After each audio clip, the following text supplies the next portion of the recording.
عمران خان نے اپنی تقریر میں کہا رجیم چینج میں بہت سے لوگوں نے کردار ادا کیا مگر امریکہ میں بیٹھے ہوئے ایک شخص نے اہم کردار نبھایا۔ اس نے ایک ٹویٹ کیا جس سے رجیم چینج کی ابتدا ہوئی۔ اس شخص نے اپنے ٹویٹ میں جنرل باجوہ صاحب کی حمایت کی تھی۔ یوں محسوس ہوتا تھا جیسے تحریک انصاف کی حکومت کے خلاف لابنگ کے لیے اس شخص کو امریکہ میں ہائر کیا گیا ہے۔ اس شخص کا نام حسین حقانی ہے۔ امریکہ میں پاکستان کے سفیر رہے، پھر امریکہ کا ہی ہو کر رہ گئے۔ بعد ازاں انہوں نے کچھ اقدام پاکستان مخالف بھی کیے۔ بعض لوگ حسین حقانی کو پاکستان کا غدار بھی کہتے ہیں۔ اللہ بہتر جانتا ہے کیونکہ اس کا علم سب پر محیط ہے۔ بہرحال وہ ایک متنازع شخصیت ہیں۔ ان کے کردار کو سمجھنے کے لیے چند واقعات پیش خدمت ہیں۔ شہید بی بی کے بارے میں اڑیا تصویریں پھینکیں گئی تھیں۔ نواز شریف اور اس کی حکومت کو مورد الزام ٹھہرایا جاتا ہے۔ حسین حقانی نے اس بارے میں الزام ایک ایسے شخص پر عائد کیا جس پر یقین کرنا تھوڑا سا مشکل ہے۔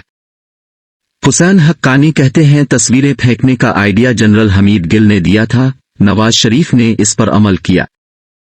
یہ دور تھا جب حسین حقانی نواز شریف کے ساتھ تھے اور ان سے مشورہ طلب کیا جاتا تھا۔ وہ کہتے ہیں میں تصویروں والی بحث میں موقع پر موجود تھا، سب کچھ میرے سامنے عمل میں لایا گیا تھا۔ یہ حقیقت ہے جنرل حمید شہید بی بی کی سیاست کے خلاف تھے، وہ انہیں سیکیورٹی رسک کہتے تھے۔ بی بی کے خلاف انتخابی اتحاد MMA یعنی متحدہ مجلس عمل بنانے میں سب سے زیادہ کردار جنرل حمید کا تھا۔ پاکستان پیپلز پارٹی کی حکومت قائم ہوئی تو آصف علی زرداری صدر پاکستان کے منصب پر براجمان ہوئے۔ حسین حقانی آصف زرداری کو محبوب ہو گئے۔ انہوں نے حسین حقانی کو امریکہ میں پاکستان کا سفیر تعینات کر دیا۔ یوں حسین حقانی امریکہ شفٹ ہو گئے۔ حسین حقانی نے امریکہ میں اپنی سفارتکاری کے زمانے میں اپنے بڑوں کی خوشنودی حاصل کرنے کے لیے دھڑا دھڑ پاکستانی ویزے تقسیم کیے جیسے ریوڑیاں مفت میں بٹتی ہیں۔ تقریباً 8,000 پاکستانی ویزے بغیر کسی تحقیق و تفتیش کے امریکیوں کو دیے گئے۔ ان امریکیوں نے پاکستان میں ادھم مچائے رکھا۔ ہر جگہ امریکی نظر آتے تھے جو پاکستان کے حساس مقامات پر نظر رکھے ہوئے تھے۔ بدنام زمانہ بلیک واٹر کے بہت سے اہلکار پاکستان میں اسی دوران منتقل ہوئے۔ بلیک واٹر کے ایک اہلکار ریمن ڈیوس کا واقعہ بھی اسی دوران وقوع پذیر ہوا تھا، جس نے لاہور میں سر عام پاکستانیوں کو اپنی گاڑی کے نیچے کچل کر مار دیا تھا۔ یہ حسین حقانی کی بدعملی کا نتیجہ تھا جس نے آنکھوں پر پٹی باندھ کر امریکیوں کو ویزے دیے تھے۔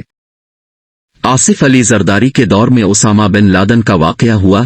امریکی افواج پاکستان میں بغیر کسی اجازت کے داخل ہوئیں اور ابیٹ آباد میں چھپے ہوئے اسامہ بن لادن کو قتل کر کے اس کی لاش کو ساتھ لے گئی۔ راستے میں اسامہ بن لادن کی لاش کو سمندر برد کر دیا بوجہ اس کی قبر پوجا کا مرکز نہ بن جائے۔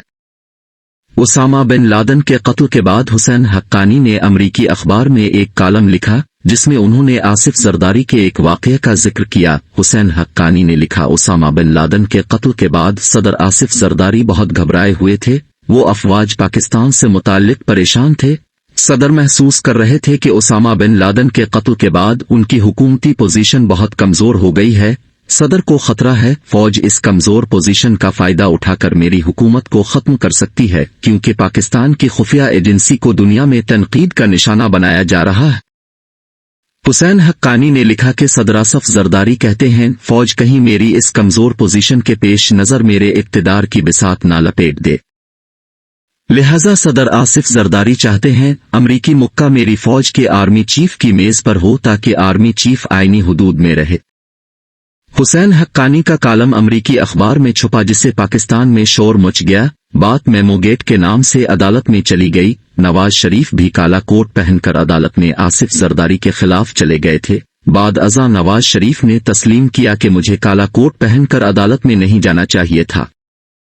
کچھ عرصہ قبل آصف زرداری سے میڈیا کے نمائندوں نے سوال کیا حسین حقانی کے ساتھ آپ کے بہت تعلقات تھے مگر انہوں نے آپ کو بہت نقصان پہنچایا، وہ پاکستان چھوڑ کر امریکہ شفٹ ہو چکے ہیں۔